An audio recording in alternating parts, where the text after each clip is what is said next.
Welcome to solverfy.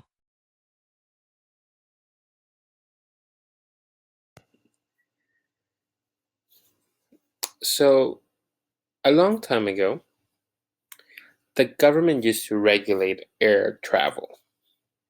And this was huge because the government would decide what airplanes would fly what routes and whether someone would enter the market, if someone was allowed to enter the market.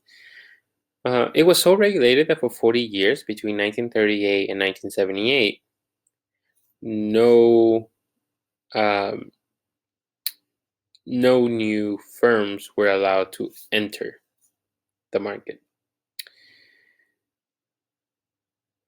because the government, the Civil Aeronautics Board, did not deem it necessary. So at some point, um, around the late 1970s, there was a new deregulation act which completely removed the government out of the airline business and let them decide their own schedules and routes. Well, this was really major. And let's talk about some of the benefits that came from these deregulations. Because of these deregulations, airlines were allowed to set up their own routes. Uh, and again, before you had one airline who was only, like, if you wanted to go from New York to LA, there was one airline who would do that, and you couldn't get another airline. But now you had many planes flying in the same direction, so you could choose. Right now you have competition. So it really brought down the price. It reduced airfare by about 1/3 over the 20-year span.